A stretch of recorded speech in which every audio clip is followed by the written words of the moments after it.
Assalamualaikum warahmatullahi wabarakatuh. Apa kabar Anda semua? Semoga selalu dalam keadaan sehat walafiat di tengah proses hukum yang berlangsung terhadap Irjen Pol Verdi Sambo berkaitan dengan pembunuhan terhadap Brigadir Yosua itu. Publik menyoroti ini kaitannya dengan peristiwa di KM 50 karena peristiwa ini sesungguhnya kalau dari sisi kejahatan maupun dari perspektif HAM-nya jauh lebih serius karena ada 6 orang yang tewas dalam peristiwa itu. Dan kemudian juga sejumlah anggota DPR juga mempertanyakan soal ini dalam rapat kerja dengan Kapolri. Antara lain yang saya amati beberapa kali menanyakan baik pada Pak Mahfud MD, Kompolnas dan juga Kapolri adalah Wakil Ketua Komisi 3 Desmond J. Mahesa. Nah kemarin dalam rapat kerja dengan Komisi 3 Kapolri menyatakan bahwa polisi akan membuka kasus itu kembali jika ditemukan novum atau bukti baru. Nah, saya akan mengajak Anda untuk mendiskusikan soal ini dengan Presiden Asosiasi Ahli Pidana, yakni Dr. Muhammad Taufik. Assalamualaikum, Mas Taufik. Waalaikumsalam warahmatullahi wabarakatuh. Suara saya bisa diterima jelas, Mas Subeno? Ya, clear, Mas. Oke. Ya, jadi ini menarik ya, karena kalau kita lihat kasusnya sebenarnya banyak juga kejadian yang mirip soal CCTV yang menonjol. Bahkan kalau yang terjadi di KM 50 itu tempat lokasi peristiwanya sekarang udah digusur. Ya. Nah, apakah mungkin gitu memunculkan novum atau bukti baru dalam kasus semacam ini seperti yang diinginkan oleh Kapolri? Ya. Pertama kita bicara dulu arti novum ya. Jadi upaya hukum yang bisa dilakukan sebagaimana tawaran Kapolri dalam rapat kerja dengan Komisi 3, sepanjang ada novum atau bukti baru, kita akan lakukan penyidikan ulang. Nah, pertama saya ingin sampaikan dulu di ruang ini sifatnya pencerahan ya. Jadi yang benar itu bukan novum ya, yang benar itu hal-hal baru yang belum pernah terjadi di dalam persidangan, yang seandainya itu nanti disajikan akan merubah jalannya persidangan. Nah, salah satunya novum. Novum itu hanya salah satu saja ya. Artinya kejadian-kejadian baru itu bisa saja perilaku hakim, perilaku jaksa yang tidak cermat dan seterusnya, itu yang bisa dijadikan proses peninjauan kembali atau PK, dan ini memang tepat kalau upaya hukumnya PK. Kenapa? Karena PK atau peninjauan kembali itu hanya bisa diajukan terhadap perkara-perkara yang sudah berkekuatan hukum tetap. Artinya berkekuatan hukum tetap itu sudah selesai, baik selesai di tingkat pertama, tingkat banding atau kasasi. Nah, sebelum ke sana nih Mas Subeno Arif, yang membuat saya masgul itu karena kita ini menganut tata hukum civil law. Ya. Civil law itu artinya ketika seseorang menjadi korban kejahatan, ya, proses hukum yang menyertai dia, yang memperbolehkan hak-hak dia dipenuhi itu hanya terjadi pada saat penyidikan. Ketika seseorang menjadi korban itu hak-hak dia dipenuhi itu pada saat penyidikan. Ketika sudah berada di ruang sidang atau persidangan, maka kapasitas atau posisinya itu sudah digantikan oleh jaksa dan oleh pengadilan. Nah, jadi kemasgulan saya ini setidaknya didukung oleh 3 hal. 1, civil law itu memberikan kewenangan dan kekuasaan yang begitu besar kepada negara, ya. Dan negara ini diwakili oleh polisi, negara ini diwakili oleh jaksa yang menyajikan data di depan sidang, dan nanti yang mengadili adalah hakim. Ya. Pertanyaan yang mendasar bagi orang awam, tidak usah belajar hukum deh. Karena civil law itu beban kewajibannya semua diambil alih negara, terutama korban. Justru yang punya hak ini pelaku kejahatan, ya. Kalau korban ini sudah tidak punya hak. Nah, celakanya kalau korban ini diwakili polisi, diwakili jaksa, diwakili hakim, dan kebetulan mereka ini termasuk dalam tataran yang polisi jelek, jaksa jelek, hakim jelek, ya. Kan celaka. Kenapa celaka? Karena mereka akan berproses pada yang disebut sebagai sistem peradilan pidana berdasarkan hukum positif. Hukum positif itu apa? Hukum yang berlaku di negara kita. ya. Nah, apapun yang dilakukan polisi, dilakukan jaksa, dilakukan hakim, masyarakat berteriak sekeras mungkin. Kalau mereka menganggap itu sudah selesai dan sudah adil, selesai. Masyarakat nggak punya apa-apa. Beda dengan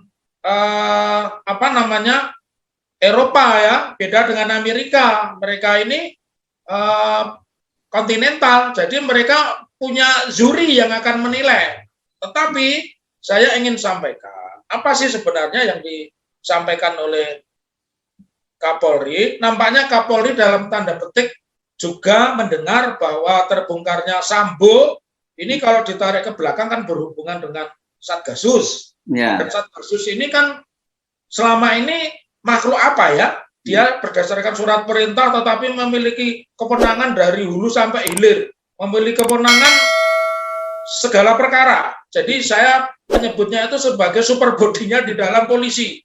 Bahkan meskipun pangkatnya bintang 2, Kapolda lebih senior pun ketika ditelepon atau disidik Satgasus, dia akan takut gitu. Nah, sekarang di dalam RDP rapat dengar pendapat hari Rabu kemarin dengan Komisi 3, Pak Kapolri Jenderal Polisi Listio Sigit Prabowo memberi angin segar. Kalau ada bukti baru, saya akan sidik kembali. Nah, saya ingin sampaikan, kapan melakukan penyampaian bukti baru itu sekitar 180 hari atau 6 bulan, baik perkara perdata maupun pidana. Kalau ini kan namanya pidana. Ini KUHAP-nya ya ini ya? Hah? Aturan KUHAP-nya, kita undang-undang. Ya, aturan KUHAP-nya. Tetapi itu pun kan juga jelas ya, yang persoalan yang mendasar ini, Mas, siapa yang punya legal standing, siapa yang punya kedudukan hukum untuk mengajukan peninjauan kembali. Tadi saya bilang, ketika seseorang menjadi korban kejahatan, pelaku kejahatannya ditangkap, maka urusannya sudah selesai. Diwakili polisi, yang meriksa, yang nuntut diwakili jaksa, yang ngadili hakim. Nah, kalau polisi, jaksa, hakim di dalam SPP-nya, mohon maaf, tanda petik brengsek, dan faktanya ya, Mas Heru Subono Arif, kita kan lihat kebrengsekan itu banyak. Putri, istrinya Sambo, tidak ditahan. Sementara kasus ITE, ibu-ibu 4 orang masuk penjara masih netei. Itu kan sebuah tragedi kemanusiaan. Kembali kepada tadi, bahwa sesuai pasal 1 angka 12, upaya hukum kaitannya dengan peninjauan kembali itu dimiliki atau diberikan hanya kepada terdakwa dan jaksa penuntut umum. Sedangkan korban tidak memiliki upaya hukum. Ya, dan itu lebih ditegaskan lagi dengan Peraturan Mahkamah Agung nomor 1 tahun 69 juga yang sudah diperbarui Peraturan Mahkamah Agung nomor 1 tahun 80. Jadi yang berhak mengajukan PK ini justru terpidana. Nah, kalau kemarin mereka sudah diputus bebas, mereka mengajukan bahwa saya tidak bersalah, gugat ganti rugi, kan jadi berabe ya. Jadi inilah yang saya bilang masyarakat kan seperti dapat angin segar ya. Tapi masyarakat harus tahu SPP Sistem Peradilan Pidana kita, hukum acara kita itu yang memiliki hak untuk mengajukan upaya hukum luar biasa itu hanya terpidana dan jaksa. Lalu kita lihat bagaimana hak korban itu mendapatkan keadilan itu sudah diwakili oleh jaksa penuntut umum ya. Karena kalau kita lihat, makanya ini dulu pernah didengung-dengungkan, mungkin Mas Heru Subono Arif sebagai wartawan, KUHAP itu karya agung bangsa Indonesia. Ya sepanjang yang dibikin penguasa tetap karya agung, tapi untuk penguasa. Karena hak mendapatkan keadilan itu hanya pada proses tingkat penyidikan. Saya bisa protes. Misalkan si A itu ditembak, tapi polisi tidak menindak, saya bisa protes. Tetapi ketika polisi sudah menangani, jaksa menganggap perkara sempurna, kemudian karena sempurna jaksa melimpahkan ke pengadilan, game over. Tinggal kita dikir aja hakimnya melek apa enggak, pintar apa enggak ya. Karena itu harus ada terobosan hukum. Terobosan hukumnya apa? Ini kan sedang digoyang. Keadilan kita sedang digoyang, hukum positif kita sedang dipertaruhkan, kredibilitas negara lewat polisi kita sedang dipertanyakan. Mestinya semua institusi hukum, apakah polisi, jaksa, dan hakim berbenah. Kita minta kepada jaksa, karena sesuai kewenangan di KUHAP, terpidana dan korban itu diwakili oleh oleh jaksa dan penasihat hukumnya. Nah, karena korban ini di proses persidangan sudah tidak memiliki wakil, maka kita minta jaksa bagaimana? Ya, tim penasihat hukum menyajikan fakta-fakta baru, ya, fakta kejadian barunya ini proses persidangan Sambo ini untuk membuka kembali penyidikan yang berhubungan dengan KM 50. Nah, tapi ini memang sistemik ya. Kenapa saya bilang sistemik? Kan ini juga berurusan akhirnya dengan Kejaksaan Agung, berurusan dengan Mabes Polri, dan juga berurusan dengan lembaga-lembaga di sekitar polisi seperti Kompolnas maupun Komisi Nasional Hak Asasi Manusia. Ya, bayangkan yang saya takutkan itu Mas Heru Subono Arif, persidangan Sambo besok juga mirip-mirip KM 50. Oke. Ya, karena itu pendekatan civil law itu semua sudah diserahkan kepada negara, dan sekarang tanda-tandanya sudah dimulai, misalkan Putri sakit tidak ditahan, tetapi anehnya ya Mas ya, yang saya ikuti berita saja, Putri sakit, Sambo kok mengajukan pengunduran diri biar diberlakukan pemberhentian dengan hormat. Nah, padahal salah satu pemberhentian dengan hormat itu ada 14 poin, 2 poin penting itu harus ada persetujuan dari Kepala Satker. Kepala Satkernya Sambo itu berarti Pak Kapolri, karena yang memberikan perintah sebagai Kasat Gasus itu Pak Kapolri, Kadipropam juga anak buahnya Kapolri. Apa mungkin Pak Kapolri mengizinkan? Yang kedua, dari istri. Nah, kalau istrinya sedang terganggu pikirannya, masa bisa memberikan izin, kan jadi dipertanyakan. Jadi ini skenario yang karena dibuat-buat ya, akhirnya kalau ibaratnya orang main tenis itu Mas, lawannya cuma lawan tembok Mas, dijedak-jeduk itu ya lawannya tembok.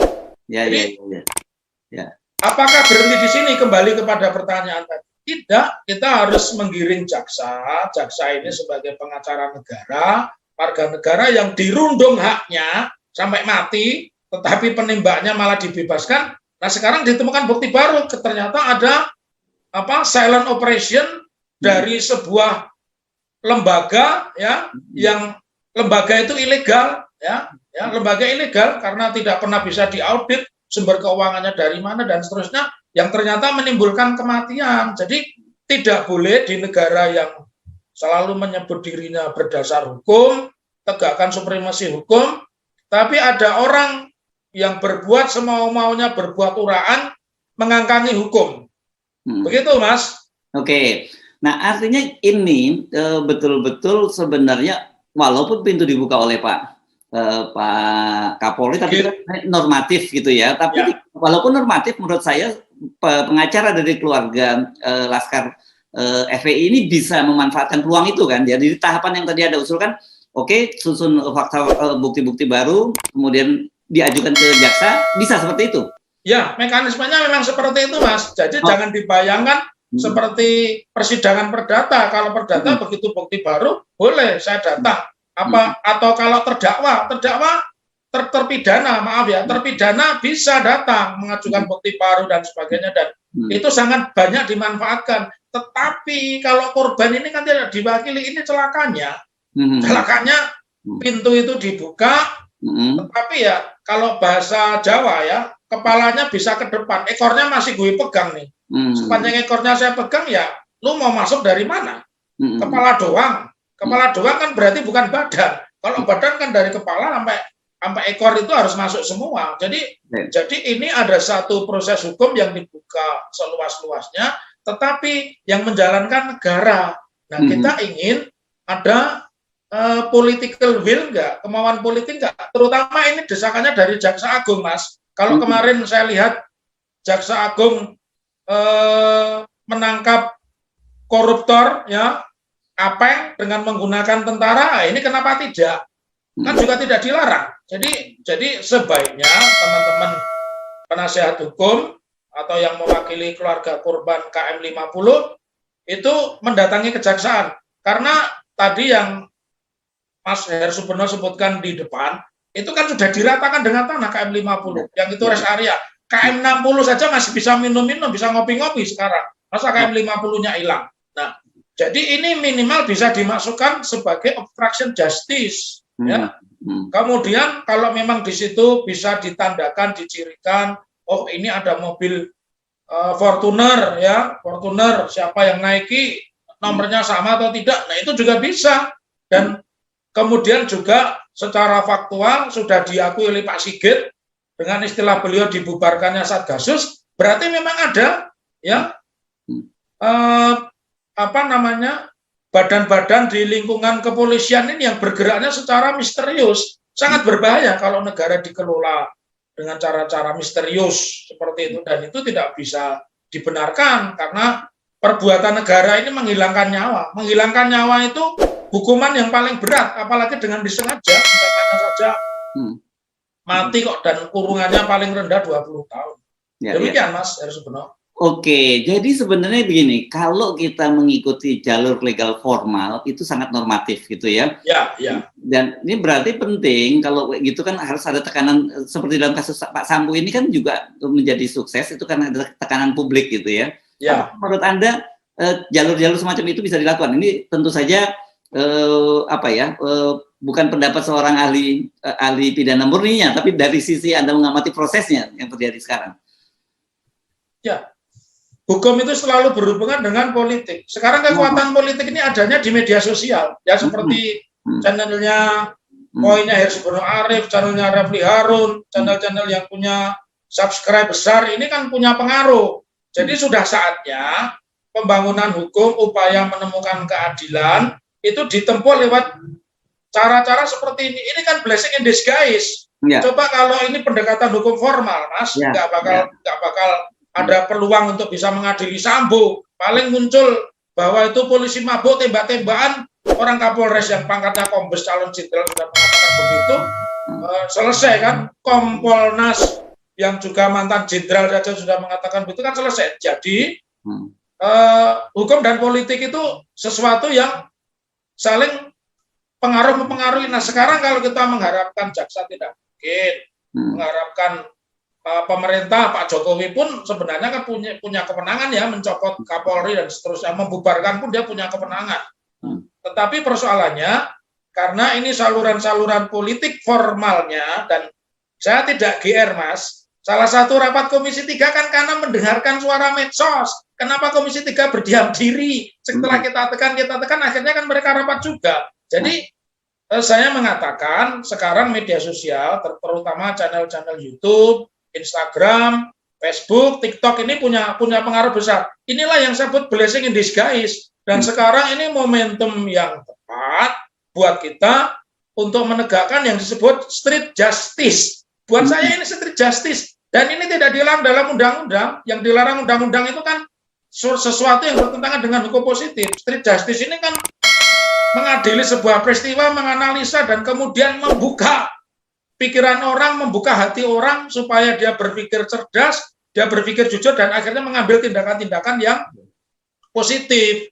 Saya pikir kalau saya sebagai orang hukum, saya tidak akan lepas dari itu. Saya percaya bahwa di mana ada kemauan, di situ ada jalan. Ya, where is a will, there is a way. Di mana ada kemauan pasti, dan Allah pasti memberi jalan. Dan ini jalan yang bagus.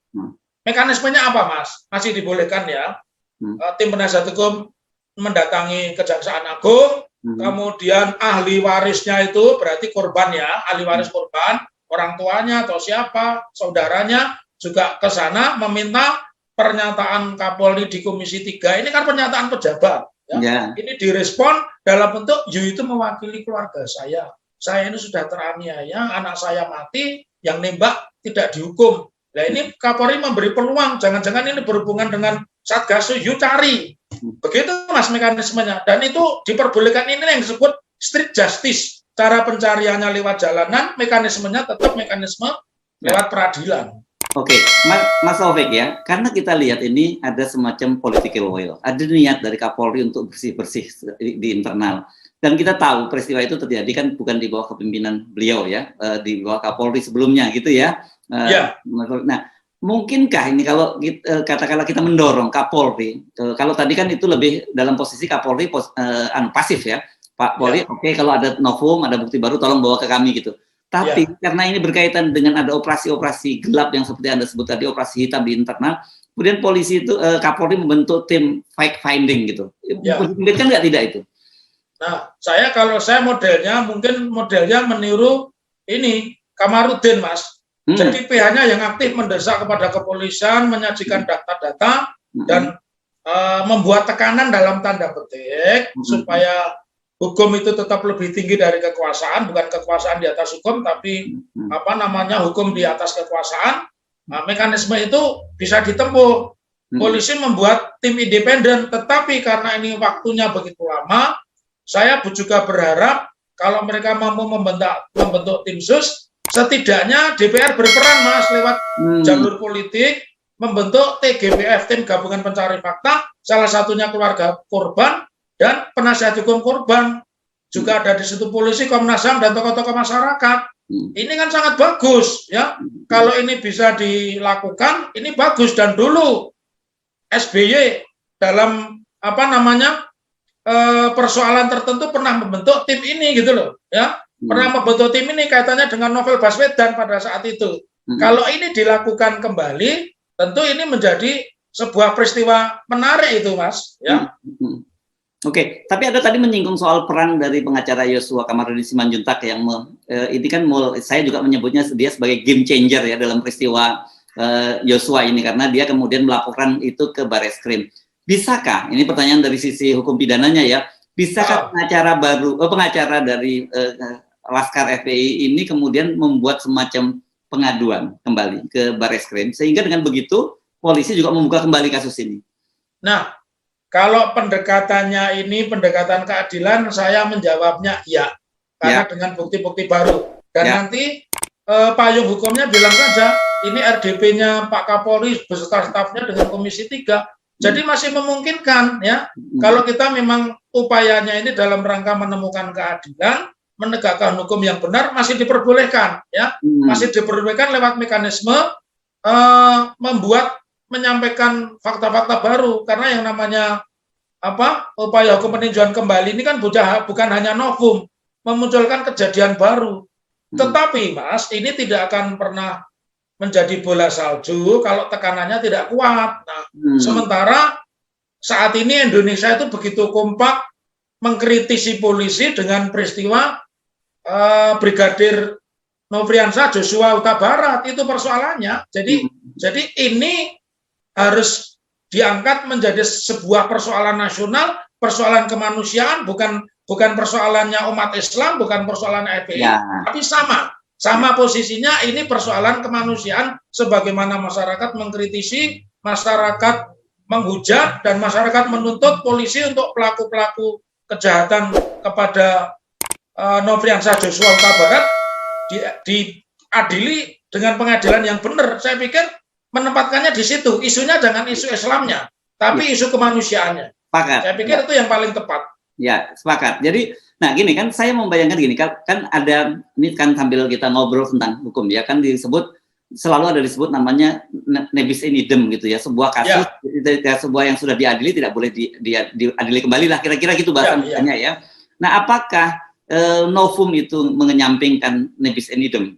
Itu pertama. Yang kedua, pertanyaan saya ya, kalau kemudian ada juga yang kita sebut dalam hukum eksaminasi, itu semacam kan ya, pengkaji terhadap keputusan dari hakim kan gitu ya. Apakah ini pola yang mana? Apakah dua-duanya bisa dilakukan atau yang mana yang bisa lebih peluangnya bisa ditempuh? Ya, dari awal kita diskusi bahwa tema kita ini kan mencari bukti-bukti baru ya, bukan hanya novum, tapi kejadian-kejadian baru yang belum pernah disampaikan di depan persidangan. Jadi novum itu kan seperti itu. Nah, salah satu kejadian baru adalah novum. Tetapi novum itu tidak harus bukti baru. Ketidakadilan, ketidakcermatan hakim itu juga boleh, Mas. Iya. Karena kan vonis bebas ini ya, para tersangkanya dibunuh. Iya. Jadi ketidakcermatan hakim ini lebih kuat lagi. Ternyata penyidiknya saja mengatakan ada yang namanya satgasus. Ini fakta. Jadi kalau saya, eksaminasi itu upaya hukum yang tidak punya kekuatan mengikat. Oh, oke. Tidak punya kekuatan mengikat karena mengeksaminasi itu lebih pada publik opini ya. Ya, satu public opini, yang kedua ini administrasi. Kalau jaksa sampai nuntut gagal, dia akan dieksaminasi oleh atasannya, dan ini ada reward and punishment. Nah, jadi dalam peristiwa ini kita mengesampingkan nebis idem karena memang yang namanya peninjauan kembali ini upaya hukum yang luar biasa dan justru harus terhadap perkara yang sudah berkekuatan hukum tetap. Kalau masih proses banding, kasasi, nggak boleh dilakukan peninjauan kembali, dan ini momentumnya strategis. Saya optimis ya, mereka nanti berkolaborasi bersama-sama, dan saya pikir Kamarudin juga bisa digandeng ya, karena kita memang butuh orang yang sekarang ini kita butuh orang waras tapi berperilaku gendeng, Mas ya. Orang waras berperilaku gendeng. Jangan orang gendeng berperilaku waras. Yang terjadi ini polisi ini orang gendeng berperilaku waras. Kan gendeng, mana ada polisi nembak anak buahnya yang sudah ikut bantu setrika, ikut bantu nyupiri ditembak begitu kan, mana ada. Jadi kita butuh orang waras yang berperilaku gendeng hari ini. Ya, dan kita dorong ya, karena ini kan apa yang terjadi pada kasus Yosua ini menarik sekali. Saya juga berkali-kali menyinggung ini imparsial. Orang tidak lagi melihat latar belakang etnis dan sebagainya, makanya semua keadilan. Saya kira kita mesti juga dorong dalam kasus KM50 itu juga jangan lihat persoalan FPI-nya, jangan lihat umat Islamnya, tapi ini persoalan hak asasi manusia yang dilanggar, hak warga negara yang dilanggar secara mana gitu ya. Dan saya juga menginginkan presiden itu satu-satunya atasan langsung Kapolri, dia bisa minta Pak Sigit, nggak perlu minta 4 kali. Kalau Pak Harto dulu Kapolri sudah gedek itu ganti besoknya. Bener nggak? Kapolri di depan presiden gini, oh berarti kamu nggak mau, besok tak ganti. Pak Jokowi juga berperan dong. Ya, Pak Jokowi tidak perlu minta speakernya lewat Pak Mahfud. Ini kan menjadi meluas karena Pak Mahfud, ya, karena Pak Mahfud MD yang menjadi speaker, menjadi corong. Tapi Pak Jokowi punya, karena sangat menurut saya tanpa mengurangi rasa hormat kepada Pak Sigit ini kan terlalu lama ya, jadi ada psikohierarki itu, ya karena ada ini dulu kakak tingkat saya, ini dulu anak asuh saya, ini dulu anak buah saya dan sebagainya. Itu kan faktanya terjadi, dan sekarang pun saya lihat proses Sambo ini juga belum adil seadil-adilnya, karena ternyata yang jadi tersangka pidananya dilokalisir di ruangannya Sambo, di rumahnya Sambo, bukan yang nyopotin CCTV, bukan yang pindahin jenazah. Nah, kembali kepada dialog kita hari ini, saya menginginkan Pak Jokowi itu biar orang begitu hormat pada beliau ya, tempatkanlah polisi-polisi yang punya keberanian, punya integritas. Di sini kan ada Komisaris Jenderal Ahmad Doviri ya, yang sekarang menjadi Kabak Intelkan dan hari ini memimpin sidang, dan saya meyakini permohonan pemberhentian dengan hormat oleh Sambo ini pasti ditolak ini ya, karena yang harus nanda tangan itu Pak Sigit. Kalau Pak Sigit memberikan persetujuan untuk pengunduran diri ya sudah tamat, nggak perlu ada sidang Sambo menjadi orang hebat, Sambo naik tingkat menjadi Samson gitu.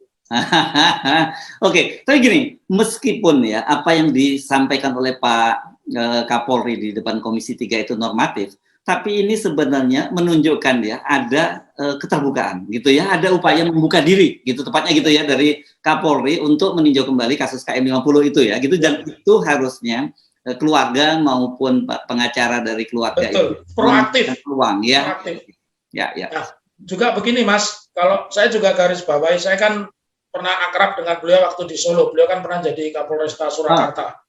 Beliau itu juga membuka angin segar. Silakan videokan polisi-polisi nakal. Sampai akhirnya diterbitkanlah Perkap nomor 8 tahun 2021 dan SE Kapolri 2 2001 tentang restoratif justice. Dulu kan di zamannya Pak Tito, zamannya Pak Idam Aziz, orang kritik polisi tangkepi semua, bukan peristiwanya benar atau tidak, tapi yang nyebarin video yang ditangkap. Ini kan Pak Sigit meniadakan itu, tetapi kayaknya muncul kembali ini, beberapa orang ditangkepi karena mengupload ulang editan pidato Ferdi Sambo. Nggak perlu lah, ini berikan kepada masyarakat kesempatan untuk seluas-luasnya memperbaiki polisi, karena sudah ada Perkap Kapolri 8 2021 dan SE Kapolri 2021 kalau ada persoalan-persoalan yang berurusan dengan informasi dan transaksi elektronik yang berkaitan dengan pencemaran nama baik, itu dimediasi, dipertemukan, itu pesan Pak Sigit.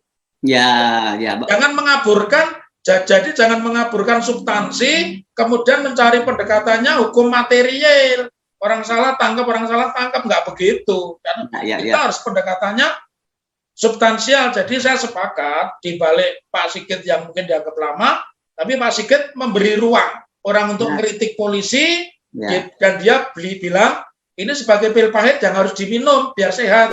Jadi saya menggarisbawahi ya, supaya tim penasihat hukum KM 50 pendekatannya jangan pendekatan agama, tapi pendekatan keadilan, pendekatan hak asasi manusia. Kalau ini siapa itu yang namanya Joshua juga blow up sedemikian, saya yakin juga akan di blow up. Begitu. Ya, oke. Baik, terima kasih Dr. Muhammad Taufik, Presiden Asosiasi Ahli Pidana Indonesia. Ya, itu posisi anunya ya di organisasi Mas Taufik ya.